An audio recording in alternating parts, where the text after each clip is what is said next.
Mengapa Jakarta begitu istimewa dan menyedot perhatian dalam rangka politik nasional? Itulah yang ingin saya bahas dalam channel Meragukan Filsafat. Teman-teman, Jakarta sering diidentikan dengan Indonesia. Memenangkan politik Jakarta itu dianggap memenangkan politik nasional. Demikian juga sebaliknya, memenangkan politik nasional bisa direpresentasikan dengan memenangkan pemilihan kepala daerah di Jakarta.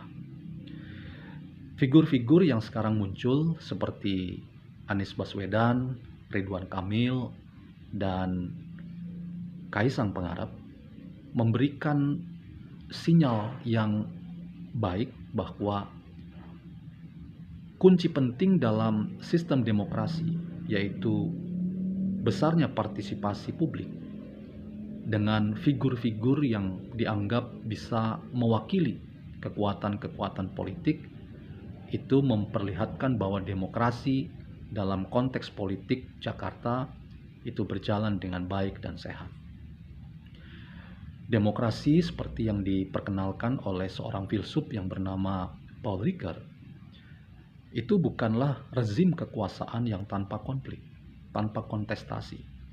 Tetapi kekuatan demokrasi sebagai rezim kekuasaan itu adalah ketika dinamika demokrasi dan kontestasi serta konflik itu dikelola dengan baik, diolah dengan baik, sehingga melahirkan titik-titik simpul, titik-titik temu yang mencapai tahap keseimbangan yang baru dari kekuatan-kekuatan politik yang sedang bersaing, sedang berkontestasi, sedang berkonflik.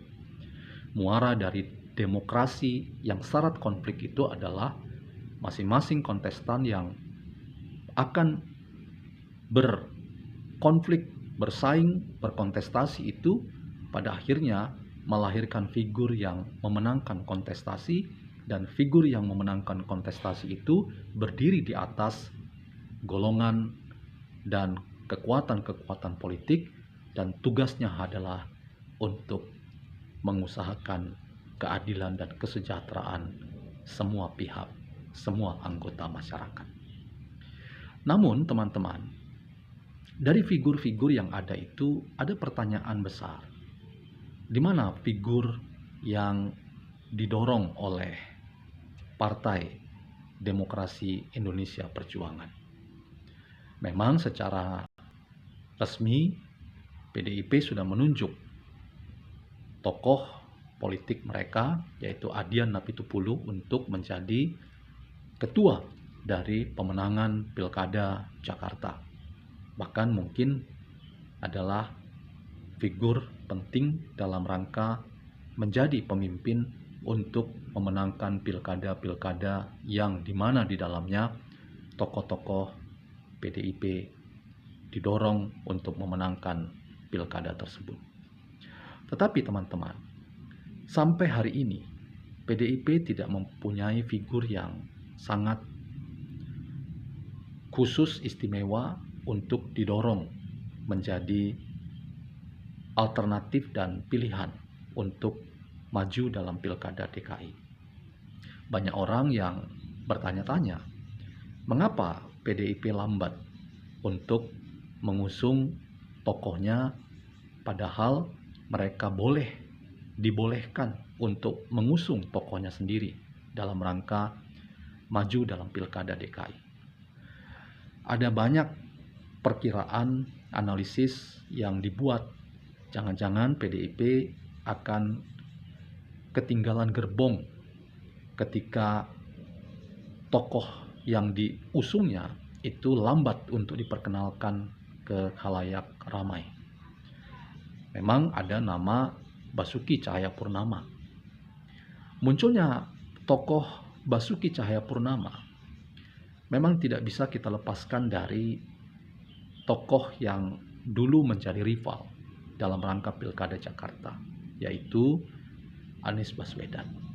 Kita melihat dan mencatat tentunya bahwa pilkada daerah DKI Jakarta di era mereka itu adalah pilkada yang sangat keras dan bahkan bisa disebut sebagai pilkada yang sangat memecah belah kehidupan politik nasional dan masyarakat.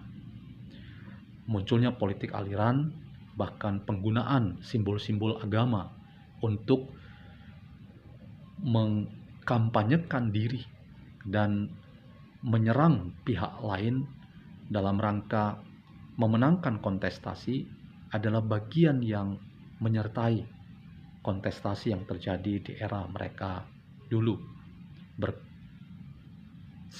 untuk memenangkan Pilkada Jakarta. Pertanyaan yang perlu diajukan adalah, apakah dinamika politik aliran dan penggunaan simbol keagamaan itu akan muncul kembali ketika Anies Baswedan maju sebagai calon dari Gubernur Jakarta? Demikian juga kalau PDIP mengusung tokohnya yaitu Basuki Cahayapurnama. Apakah kontestasi yang keras dan syarat politik belah bambu yang penuh dengan simbol keagamaan itu akan terulang menjadi kontestasi jilid 2 ketika sekarang ini Pilkada Jakarta akan segera masuk dalam rel politik yang nyata. Ini catatan yang perlu kita waspadai agar kita mempersiapkan diri dan tidak terjebak lagi dalam persoalan-persoalan yang pernah membuat politik nasional itu ada dalam situasi gamang, ada dalam situasi yang tidak menentu. Ketika simbolisasi agama itu kemudian membuat politik menjadi syarat dengan konflik-konflik terbuka, bahkan memunculkan ujaran-ujaran kebencian yang hanya memastikan bahwa persoalan dalam rangka berdemokrasi itu tidak berjalan dengan baik dan berada dalam rel yang sehat. Sekali lagi, Pilkada Jakarta perlu diwaspadai pada kekuatan politik aliran yang bisa memecah belah kehidupan berbangsa dan bernegara.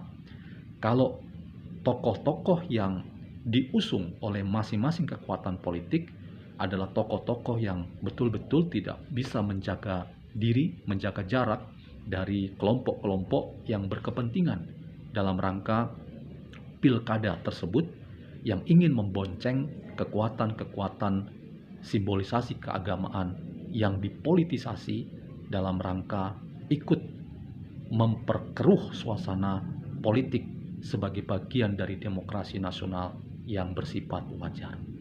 Karena itu politik dalam rangka Pilkada Jakarta perlu dicermati secara serius agar kita betul-betul melahirkan seorang figur dan pemimpin rakyat yang betul-betul pemimpin yang terbebas dari berbagai macam politik aliran dan upaya menggunakan agama untuk tujuan-tujuan yang berjangka pendek dan ingin meraih suara, tetapi dengan maksud ingin memecah belah masyarakat dengan jargon-jargon politik yang sesaat. Teman-teman, mari terus cermati politik Jakarta dengan kontestasi pilkadanya, dan kita ingin memastikan bahwa Jakarta adalah Indonesia. Indonesia bisa diperlihatkan lewat Pilkada Jakarta, tetapi kita juga punya kepentingan untuk memastikan bahwa Pilkada Jakarta adalah pilkada yang berjalan dengan sehat.